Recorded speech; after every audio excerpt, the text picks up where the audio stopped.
Assalamualaikum warahmatullahi wabarakatuh. Di sini saya Muhammad Fahri dari Fakultas Ilmu Komunikasi, Program Studi Ilmu Komunikasi, ingin mempresentasikan tentang artikel ilmiah saya yang berjudul Representasi Perjuangan Ras Kulit Hitam untuk Melawan Rasialisme dalam Film Summer of Soul, Analisis Semiotika Roland Barthes.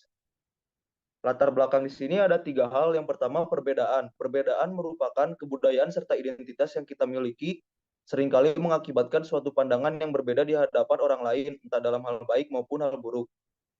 Lalu ada film. Film telah muncul di akhir abad 19. Hal ini dikemukakan oleh Dennis McQuayle dalam bukunya yang mengatakan bahwa film berfungsi sebagai media baru untuk mendistribusikan hiburan. Lalu yang ketiga merupakan semiotik. Semiotik adalah ilmu yang mempelajari makna tanda, bagaimana meneliti bagaimana cara kerja suatu tanda dalam membentuk suatu kesatuan arti dan suatu kesatuan makna baru saat digunakan. Lalu ada rumusan masalah. Yang pertama adalah rumusan permasalahan pada penelitian ini, yakni representasi perjuangan ras kulit hitam melawan rasisme dalam film Summer of Soul.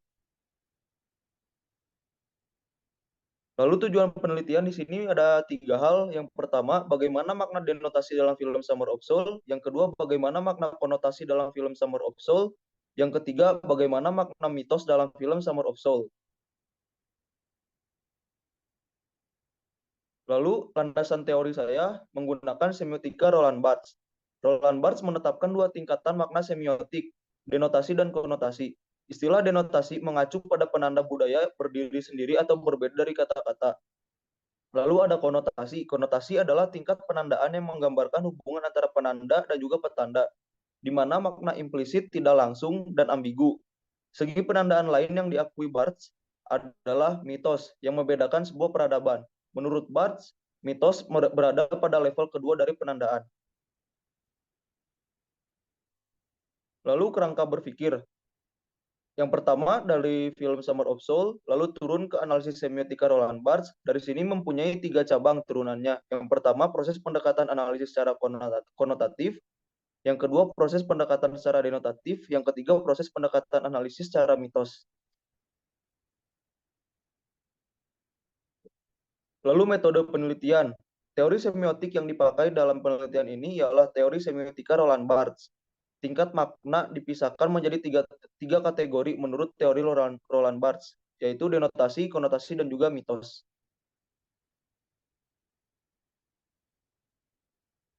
Lalu masuk ke isi dari analisis ini. Yang pertama, di sini film tersebut mengatakan bahwa tahun 1969 merupakan perubahan bagi kulit hitam.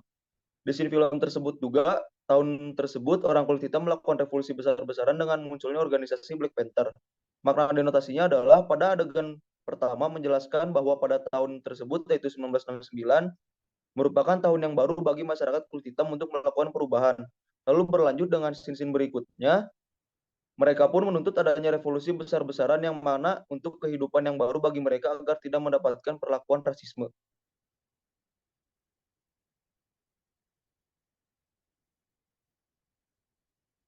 Lalu untuk makna konotasi, di dialog tersebut mengatakan bahwa revolusi yang dilakukan tidak akan berhenti, dan juga di sini film tersebut menjelaskan bahwa mereka menuntut kehidupan yang baru.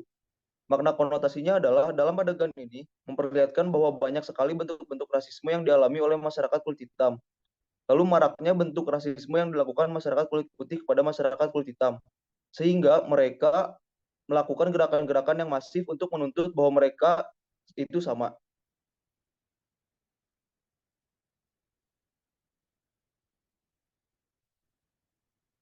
Lalu masuk ke mitos. Dia dalam tanda kurung Lindsay yang merupakan wali kota dari bagian Harlem sama sekali tidak tidak tampak tidak nyaman di dekat orang kulit hitam, dan juga dia memungkinkan bahwa remaja kulit hitam yang berumur 16 tahun mendapatkan pekerjaan pertamanya. Mitosnya itu adalah wali kota yang bernama Lindsay tidak melakukan diskriminasi terhadap kulit hitam.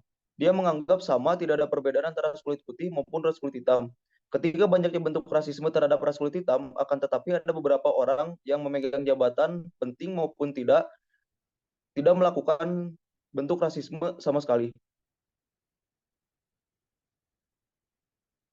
Lalu masuk kesimpulan. Kesimpulan di sini merupakan bahwa di tahun tersebut memang banyak sekali perlakuan rasisme dari ras kulit putih kepada ras kulit hitam. Akan tetapi banyaknya orang-orang juga yang tidak melakukan hal tersebut, entah dari pemegang jabatan maupun dari warga biasa.